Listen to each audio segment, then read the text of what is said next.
Hello friends, welcome to my YouTube channel Ashok Jaga. आज हम cover करेंगे क्लास 10th के चैप्टर नंबर 10 लाइट और लाइट से होने वाले प्रभाव, परावर्तन और अपवर्तन। तो सबसे पहले बात करते हैं कि लाइट क्या होता है। प्रकाश यह एक ऊर्जा का स्वरूप होता है जिससे हमें वस्तुएं दिखाई देती हैं। यदि हम अंधेरे कमरे में होते हैं, कोई भी प्रकाश नहीं है, वहां पे कमरा एकदम अंधेरा है, तो कमरे में रखी हुई कोई भी वस्तुएं हमें दिखाई नहीं देगी। और जैसे ही वहां पे प्रकाश आता है तो सभी वस्तुएं हमें दिखाई देना शुरू कर देती है। तो मतलब कि जिसके द्वारा वस्तुएं हमें दिखाई दे रही है, जो वस्तुओं को दिखाने में दृश्यमान है, उसे प्रकाश कहते हैं। अब वस्तुएं दो प्रकार की होती है, एक पारदर्शी होती है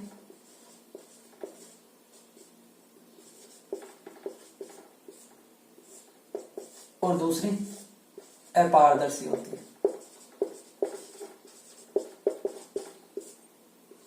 ऐसी वस्तुएं, पारदर्शी वस्तुएं, ऐसी वस्तुएं जिसमें प्रकाश आर पार चल जाता है, आर पार गमन कर सकता है, उसे पारदर्शी वस्तु कहते हैं। दूसरी अपारदर्शी वस्तु, ऐसी वस्तुएं जिसमें प्रकाश आर पार गमन नहीं कर सकता, टकरा के वापिस आ जाता है,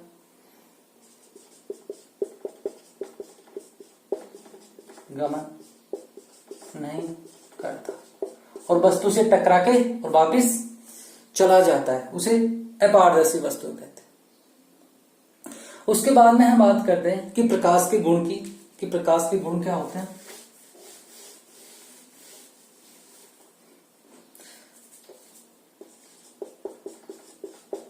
पहला कि प्रकाश एक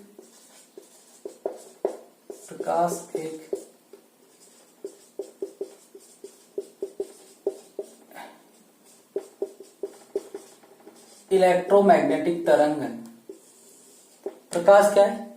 एक इलेक्ट्रोमैग्नेटिक तरंग है जिसे किसी माध्यम की आवश्यकता नहीं है, माध्यम की आवश्यकता नहीं होगी। ठीक है। दूसरा, प्रकाश सीधी रेखा में गमन करता है। प्रकाश क्या करता है? सीधी रेखा में गमन करता है। तीसरा, प्रकाश की चाल 3 × 10⁸ मीटर पर सेकंड होती है और ये हवा में और निर्वात दोनों में होती है।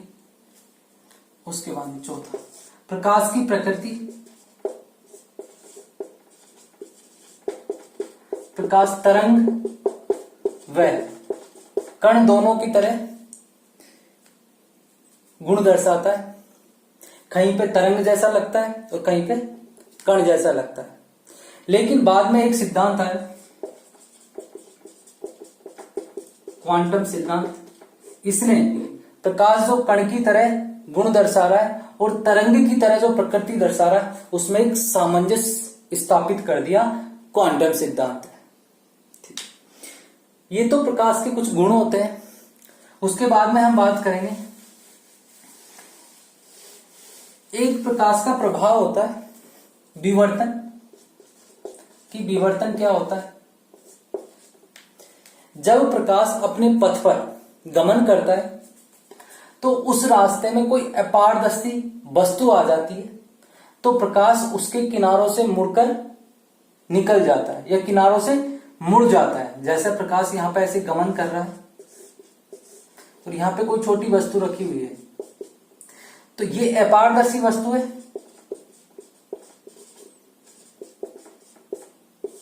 अपारदर्शी वस्तु, तो प्रकाश इससे आर पार हो नहीं सकता, तो इसके किनारों से मुड़ जाता है, किनारों से मुड़ जाता है। तो ये जो किनारों से जो मुड़ने की घटना होती है, इसे विवर्तन कहते हैं। कि प्रकाश के पथ में कोई अपारदर्शी वस्तु आ जाती है तो प्रकाश उसके किनारों से मुड़ जाता है। इस मुड़ने की घटना को विवर्तन कहते हैं।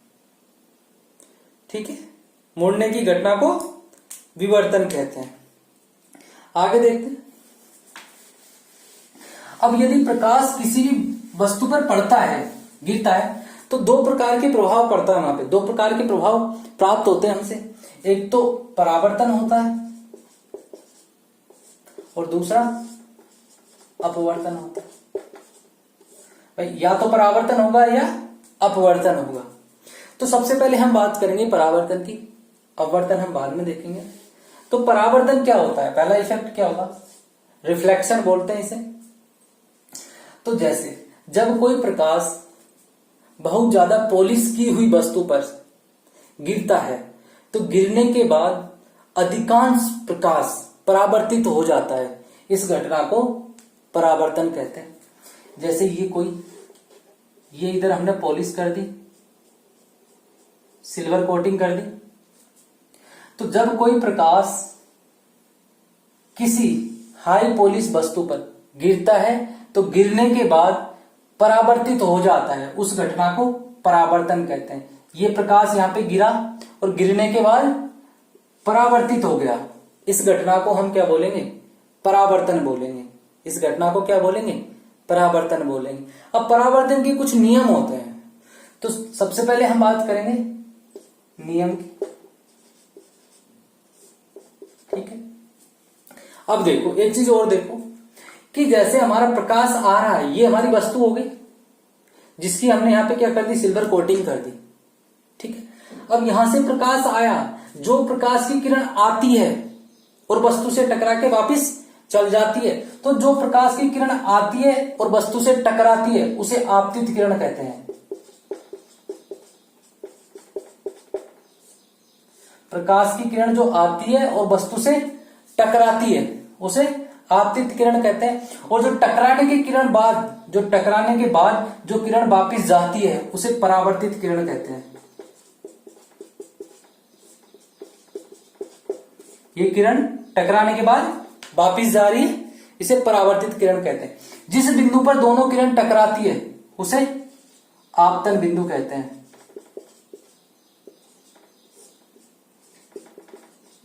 जिस बिंदु पर दोनों किरण टकराती, ये यहां पे आपतित हुई और ये परावर्तित हो गई, मतलब इनका जो मिलन पॉइंट होगा, जो इनका प्रतिच्छेद पॉइंट होगा दोनों बिंदु का, उसे हम क्या बोलेंगे, आपतन बिंदु बोलेंगे। आपतन बिंदु के एक 90 डिग्री पर रेखा खींच दी जाती है जिसे अभिलंब कहते हैं। क्या बोला, अभिलंब बोल दिया। अब आपतित किरण और अभिलंब के बीच एक एंगल होता है, एक कोण बनता है जिसे आपतन कोण कहते हैं।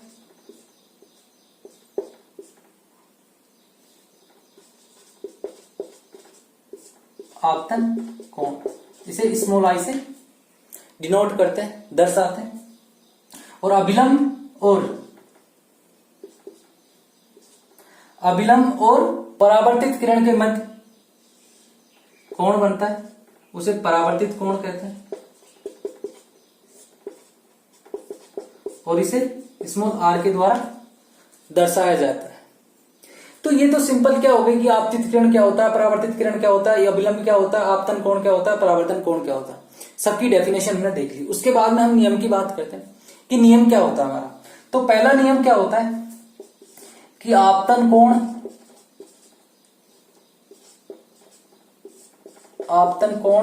और परावर्तन कोण हमेशा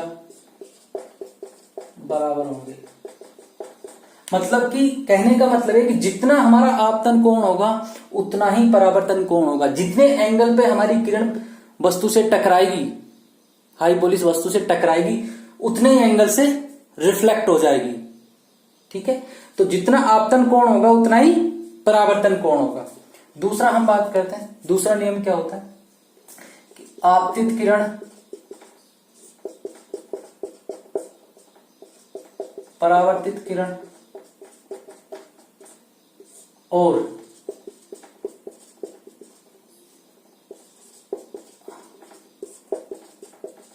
आपतन बिंदु पर अभिलंब तीनों एक ही तल में होंगे। कि आपतित किरण आपतित किरण, परावर्तित किरण और अब आपतन बिंदु पर जो अभिलंब है, तीनों एक ही तल में होंगे। कहने का मतलब कि आपतित किरण, परावर्तित किरण और आपतन बिंदु पर अभिलंब तीनों एक ही तल में होंगे। जैसे ये वाले तल में मैंने बना दिया, ये मेरा सिंपल सा एक तल होगा। जैसे यहां से एक किरण आएगी, ये किरण हमारी जा रही वापिस, ये किरण वापिस जा रही है और बीच में हमारे अभिलंब हो गया, तो तीनों एक ही तल में होंगे। अब ऐसे नहीं कि अभिलंब हमारा इधर चला गया, आपतन जो परावर्तित किरण हमारी ऐसे होगी, तीनों एक ही तल में रहेंगे। ये हमारा परावर्तन का दूसरा नियम है। आगे देखते हैं। आगे हम बात करेंगे दर्पण।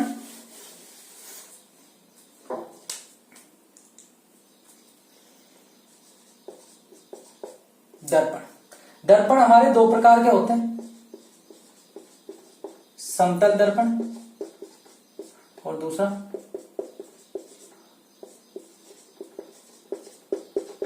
गोलीय दर्पण। अब दर्पणों का जो विभाजन किया गया है वो किस तरीके से किया गया है उसे देखते हैं। कि जैसे हमारा सिंपल ग्लास हो गया, ग्लास की हमने कोटिंग कर दी, ये क्या बन गया, मिरर बन गया, दर्पण बन गया। अब जो दर्पण का जो परावर्तक पृष्ठ है, यदि वो प्लेन होता है, सपाट होता है, समतल होता है, क्या परावर्तक पृष्ठ समतल सपाट होता है, उसे हम समतल दर्पण कहते हैं। कि ऐसा दर्पण जिसका परावर्तक पृष्ठ, ये पृष्ठ एकदम क्या है हमारा, समतल है, सपाट है, ऐसे हो सकता है। परावर्तक पृष्ठ क्या हमारा, समतल सपाट। इधर हमने सिल्वर कोटिंग कर दी, तो जिसका परावर्तक पृष्ठ समतल और सपाट होगा उसे हम क्या बोलेंगे, समतल दर्पण बोलेंगे। दूसरा हम बात करते हैं गोलीय दर्पण, जिसका परावर्तक पृष्ठ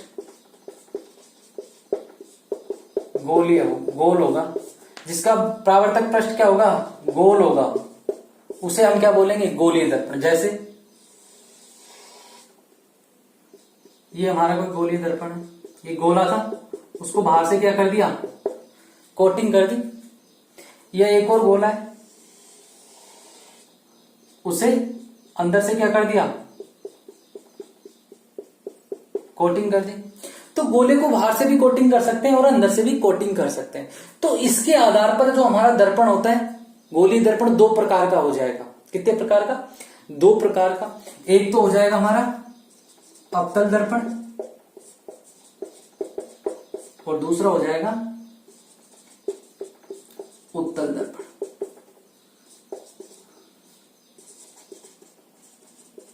कॉनकेव मिरर और ठीक है, एक तो कॉनकेव मिरर हो जाएगा, एक कॉन्वेक्स मिरर हो जाएगा। अब देखो जो हमारा अवतल दर्पण हमें कैसे प्राप्त होगा, कि ये हमारा गोला है, ये हमने बाहर से इसकी कोटिंग कर रखी है और यहां से मैं इसको कट कर दूं। कट करने के बाद मुझे दर्पण मिल गया, ये गोला था और ये कट कर दिया और कट करने के बाद एक दर्पण मिला, जिसका परावर्तक पृष्ठ अंदर की ओर होता है। गोलीय दर्पण का पहला टाइप अवतल दर्पण, और जिसका परावर्तक पृष्ठ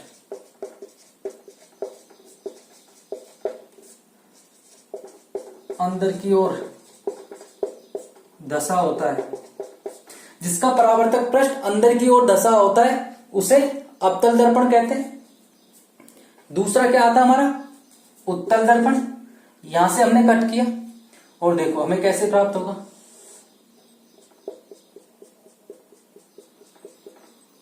ऐसे में प्राप्त होगा। तो जिसका परावर्तक पृष्ठ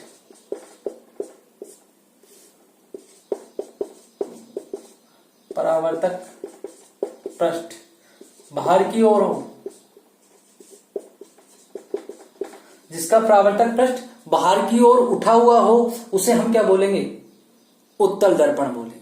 तो दर्पण हमारे दो प्रकार के हो गए, समतल दर्पण, गोलीय दर्पण। जिसका परावर्तक पृष्ठ समतल हो, जिसका परावर्तक पृष्ठ गोलीय हो, गोलीय दर्पण। और गोलीय दर्पण को दो भागों में डिवाइड कर दिया, जिसका परावर्तक पृष्ठ अंदर की ओर धसा हो, कॉनकेव मिरर, कॉन्वेक्स मतलब कि अंदर की ओर धसा है, कॉनकेव गुफा बनी हुई है, अवतल दर्पण। जिसका परावर्तक पृष्ठ बाहर की ओर हो या ऊपर उठा हुआ हो, उसे हम क्या बोलेंगे, उत्तल दर्पण। जैसे हमारी ये हमारा गोला, ये हमारा पूरा गोला बन गया, इसको हमने आधा काट दिया, तो ये धसा हुआ भाग, ये धसा हुआ भाग किसका होगा, अवतल दर्पण का होगा। और ये उठा हुआ भाग, ये क्या होगा हमारा, उत्तल दर्पण होगा। ये हमारा अवतल दर्पण होगा, ये हमारा उत्तल दर्पण होगा। ठीक है, आगे हम बात करते हैं कि कुछ दर्पण की कुछ टर्म्स होती है, कुछ शब्दावली होती है, उनकी हम बात करेंगे।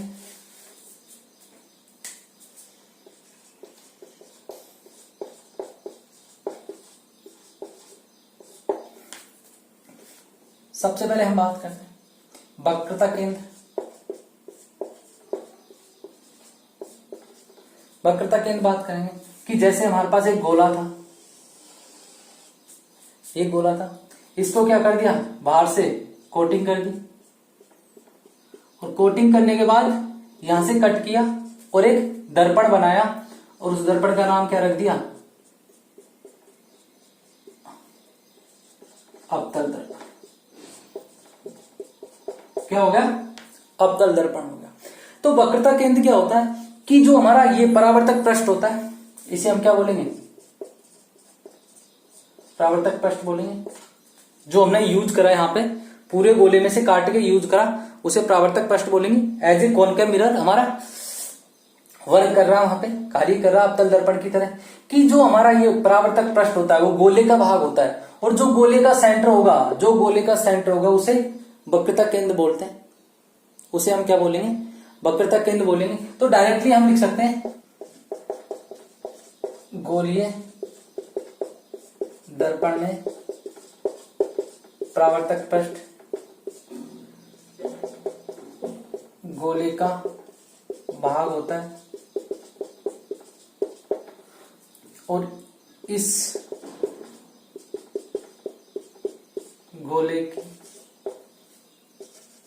गोले की त्रिज्या को वक्रता केंद्र कहते हैं। कि जो गोलीय दर्पण है, गोलीय दर्पण में परावर्तक पृष्ठ गोले का भाग होता है, और इस गोले की त्रिज्या, ये गोले की त्रिज्या, ये गोले की त्रिज्या हमारी क्या कहलाती है, वक्रता त्रिज्या कहलाती है, और इसे कैपिटल आर के द्वारा निरूपित करते हैं। ठीक है, लेकिन जो हमारी ये वक्रता केंद्र होगी, जो वक्रता केंद्र होगा वो गोले का भाग होगा, नहीं कि जो हमने दर्पण बनाया उसका भाग होगा। ये क्या है, ओनली गोलीय दर्पण में जो परावर्तक पृष्ठ में, परावर्तक पृष्ठ गोले का भाग होता है, परावर्तक पृष्ठ किसका भाग है, गोले का भाग है। अब ये जो वक्रता केंद्र में किसका भाग है, गोले का भाग है। ये हमारे दर्पण का, कॉनकेव मिरर का भाग नहीं होती, ये कॉनकेव मिरर का भाग नहीं होता। किसका भाग होता है, गोले का भाग होता है, और इसे आर के द्वारा निरूपित किया जाता है। ठीक है, उसके बाद में हम बात करते हैं, अब देखो कि हमने वक्रता केंद्र की बात कर ली, और हमारे पास दो मिरर है, एक अवतल दर्पण और दूसरा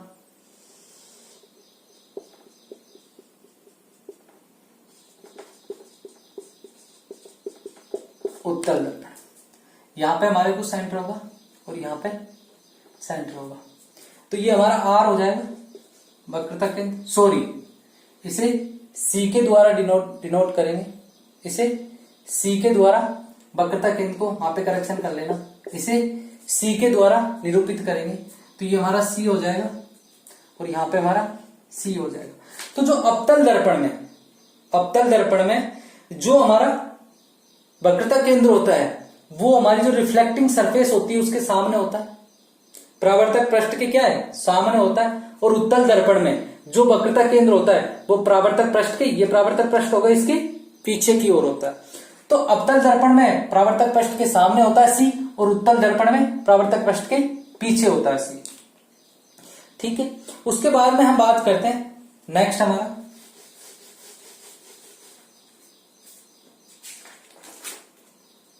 ध्रुव की बात करते हैं।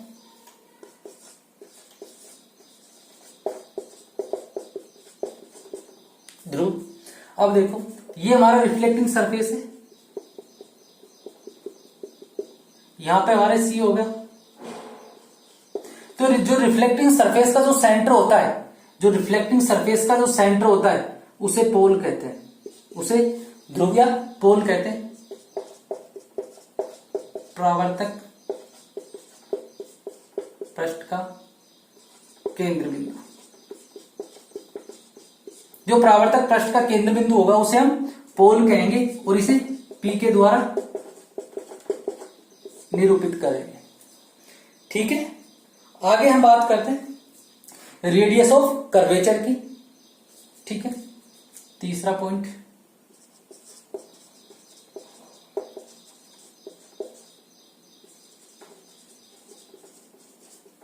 रेडियस ऑफ कर्वेचर की।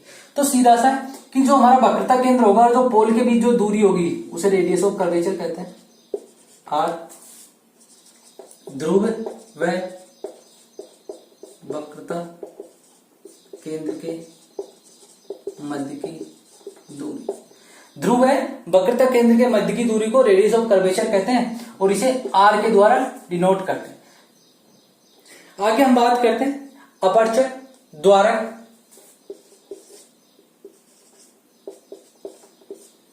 द्वारक क्या होता है कि जो हमारा परावर्तक पृष्ठ है, ये गोलीय जो दर्पण होता है उसका भाग होता है। परावर्तक पृष्ठ गोलीय दर्पण का भाग होता है। तो इसकी एक वृत्ताकार सीमा होती है।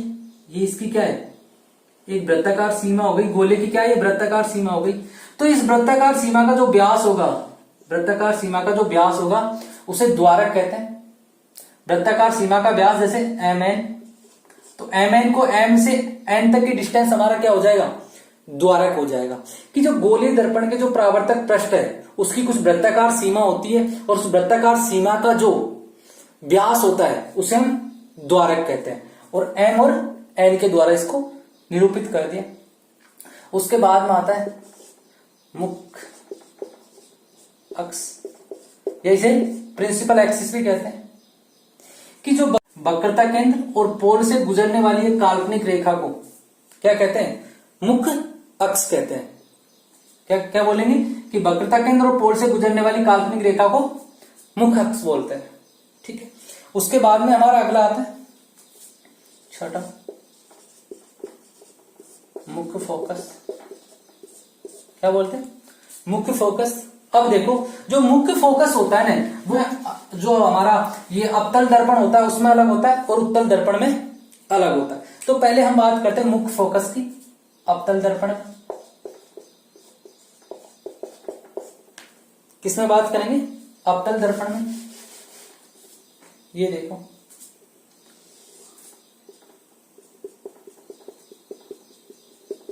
ये अवतल दर्पण हो गया, ये C हो गया, ये P हो गया, ये दोनों के बीच का डिस्टेंस R हो गया। वक्रता केंद्र, पोल, रेडियस ऑफ कर्वेचर, ये हमारी मेन एक्सिस हो गई, प्रिंसिपल एक्सिस बोलेंगे, मुख्य अक्ष। ठीक है, अब बात करते हैं दर्पण की, अवतल दर्पण की। मुख्य अक्ष के समांतर, मुख्य अक्ष के समांतर यदि प्रकाश की किरण आती है, मुख्य अक्ष के समांतर, ये सारी किरण क्या है, मुख्य अक्ष के समांतर है और यहां से जैसे ही यहां पे आएगी और यहां से टकराने के बाद एक निश्चित पॉइंट पे होकर गुजर जाती है। कि मुख्य अक्ष के समांतर जब प्रकाश की किरण आती है तो परावर्तक पृष्ठ से टकराने के बाद एक निश्चित पॉइंट पर, एक निश्चित बिंदु पर काटती हुई गुजर जाती है, वहां से निकल जाती है। तो जिस पॉइंट पर ये आप एक दूसरे को काटती है उसे मुख्य फोकस कहते हैं। उसे क्या बोलते हैं, मुख्य फोकस बोलते हैं।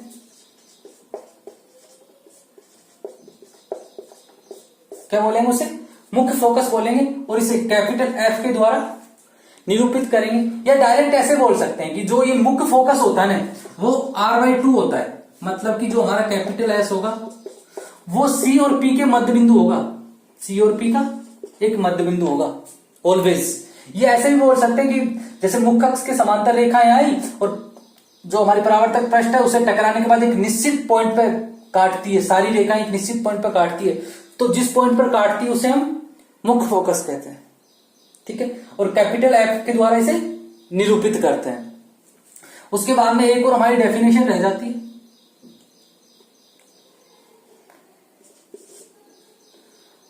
फोकल दूरी या फोकस दूरी भी बोलते हैं, स्मॉल एफ के द्वारा इसे डिनोट करते हैं कि जो जैसे हमारे आर, ये हमारा एफ हो गया, एफ है पी के मध्य की दूरी,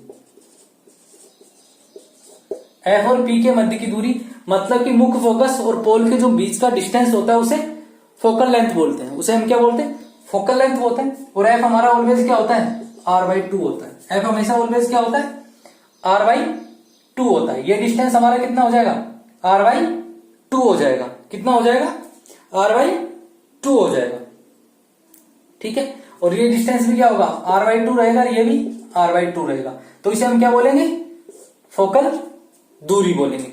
तो ये तो हमने बात की हमारा मुख्य अक्ष किसमें है, अवतल दर्पण में। अवतल दर्पण में एक जो हमारी किरण होती है वो मतलब कन्वर्जिंग टाइप की होती है, मतलब जो हमारा अवतल दर्पण होता है वो कन्वर्जिंग दर्पण की तरह कार्य करता है। सारी किरण को क्या करता है, एक पॉइंट पे मिला देता है, सारी किरण को क्या करता है, एक पॉइंट पे मिला देता है। और वही हमारे उत्तल दर्पण में क्या होगा कि सारी किरणों को फैला देता है, सारी किरणों को फैला देता है।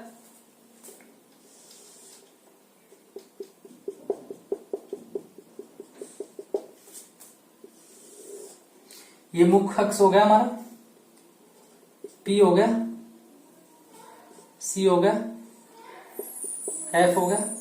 अब मुख्य अक्ष के समांतर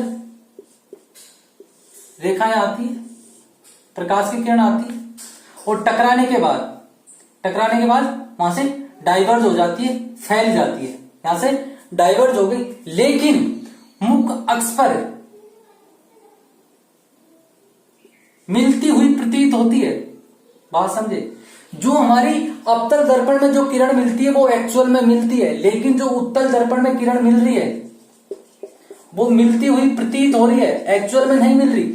यहाँ पे किरण वास्तव में नहीं मिल रही, ये किरण इधर डाइवर्ज हो गई और इनको पीछे की, अब जैसे ये किरण हो गई, ये तो एकदम एक दूसरे की डाइवर्जिंग है, तो ये आगे जाएगी, एकदम चौड़ी होती जाएगी, ये एक दूसरे से कभी नहीं मिलेगी। तो यहाँ पे जाके पीछे की तरफ हम मिलाएंगे, काल्पनिक मिलाएंगे, तो एक पॉइंट पे जाके मिलती है। ये हमारा उत्तल दर्पण का मुख्य फोकस हो जाता है।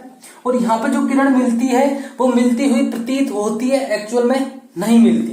तो जो हमारा ये हमारा उत्तल दर्पण का मुख्य फोकस होता है, ये उत्तल दर्पण का मुख्य फोकस हो जाएगा।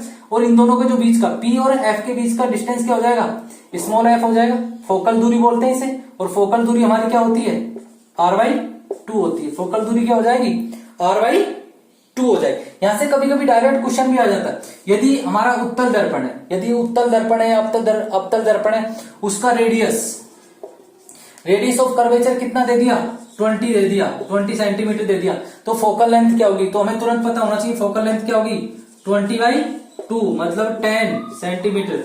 तो मतलब फोकल लेंथ होती है वो रेडियस ऑफ कर्वेचर का हाफ होती है, ठीक है। आगे जो हमारा इमेज फॉर्मेशन है वो नेक्स्ट वीडियो में कवर करेंगे।